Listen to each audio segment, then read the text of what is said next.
नमस्कार। आज हम बात करेंगे राजस्थान की मिट्टी से निकली एक ऐसी वीर गाथा की, एक कहानी जो सम्मान और बलिदान की मिसाल है। जी हाँ, हम बात कर रहे हैं सोनगरा मामा जी की।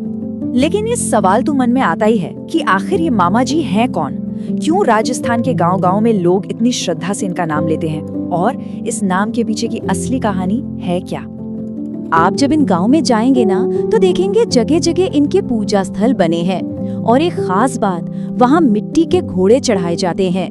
पर यह सिर्फ एक परंपरा नहीं है, नहीं, इन घोड़ों के पीछे एक बहुत गहरी कहानी छिपी है। चलिए आज उसी कहानी को समझते हैं।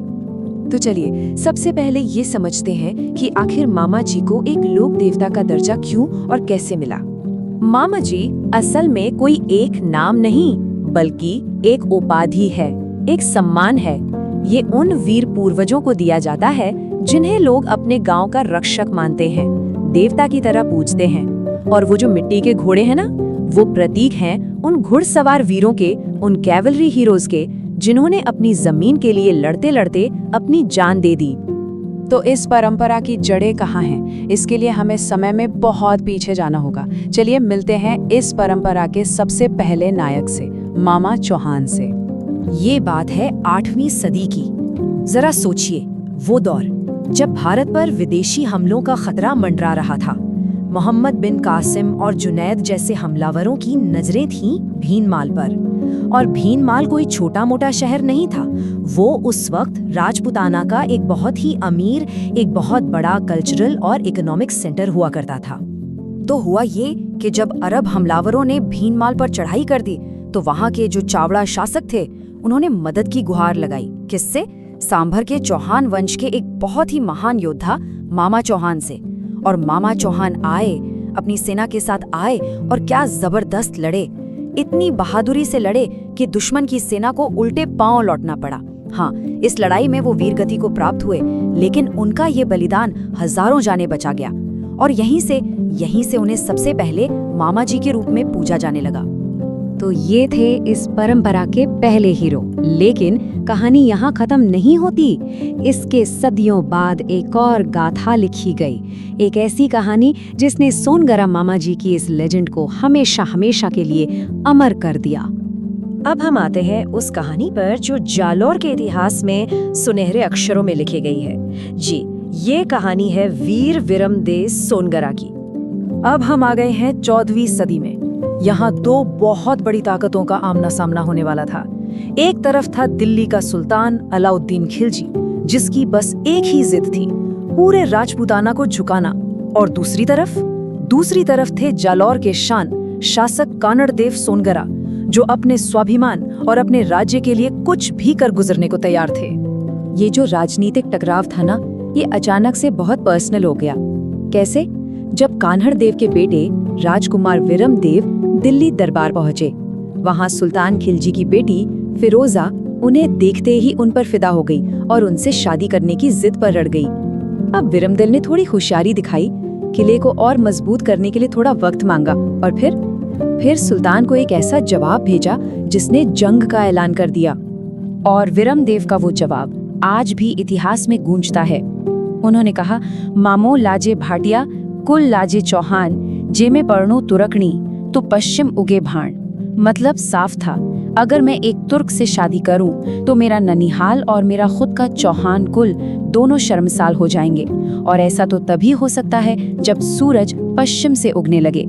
ये सिर्फ एक ना नहीं थी, ये अपने धर्म और अपने कुल के सम्मान का बिगुल था।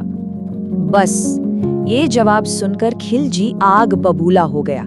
उसने जालौर के किले पर घेरा डाल दिया, लेकिन किले के अंदर जो थे वो भी हार मानने वाले नहीं थे।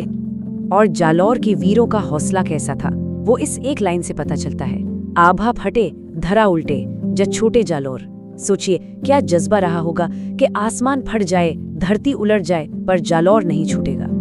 घेराबंदी महीनों तक चली। फिर एक गद्दार बीका दहिया ने किले का एक राज दुश्मन को बता दिया। जब लगा कि अब हार तय है, तो किले की वीरांगनाओं ने अपने सम्मान की रक्षा के लिए जौहर की ज्वाला में खुद को समर्पित कर दिया। और फिर कान्हड़ देव और विरम देव की अगुवाई में राजपूत वीरों ने केसरिया पहना और साका के लिए निकल पड़े, यानी अपनी आखिरी सांस तक लड़ने के लिए।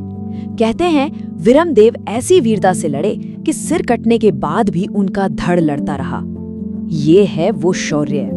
पर ये लेजेंड उनकी मौत पर भी खत्म नहीं हुआ। कहा जाता है कि जब विरमदेव का सिर दिल्ली ले जाकर फिरोजा के सामने रखा गया तो उस सिर ने भी अपनी नजरें फेर ली। सोचिए, मौत के बाद भी स्वाभिमान नहीं झुका। तो सवाल ये है कि कैसे ये वीर योद्धा देवता बन गए, कैसे इनकी विरासत आज भी सदियों बाद भी जिंदा है। तो देखिए, हमारे सामने दो कहानियां हैं। एक मामा चौहान की, जो 8वीं सदी में अरब हमलावरों से भिड़े, और दूसरी विरमदेव सोनगरा की, जो 14वीं सदी में दिल्ली सल्तनत के सामने खड़े हुए। मामा चौहान को हम ओरिजिनल मामा जी कह सकते हैं, पर विरमदेव सोनगरा की कहानी इतनी मशहूर हुई कि वो बन गए सबसे प्रसिद्ध सोनगरा मामा जी। भले ही मामा चौहान पहले नायक थे, पर विरमदेव सोनगरा की कहानी में जो ड्रामा था, जो सम्मान, प्रेम और बलिदान का संगम था, उसने लोगों के दिलों पर एक गहरी छाप छोड़ी। और यही वजह है कि उनकी कहानी इस पूरे इलाके की पहचान बन गई। तो बात साफ है, ये जो पूरी लोक परंपरा है ना, इसकी जड़ें कम से कम दो अलग अलग ऐतिहासिक वीरों की कहानियों से जुड़ी हैं। दो नायक, दो अलग अलग जमाने, लेकिन जज्बा एक ही, सम्मान और बलिदान का। तो अब हम समझ सकते हैं कि मामा जी सिर्फ किसी एक इंसान का नाम नहीं है, ये एक पावरफुल टाइटल है, एक प्रतीक है उस सर्वोच्च बलिदान का जो कोई अपनी मिट्टी, अपने लोगों और अपने सम्मान के लिए देता है। और मैं आपको इसी सवाल के साथ छोड़े जा रहा हूँ कि आखिर कैसे बलिदान और सम्मान की ये कहानियाँ सदियों सदियों तक किसी जगह की आस्था और उसकी पहचान को गढ़ती रहती हैं। सोचिएगा जरूर।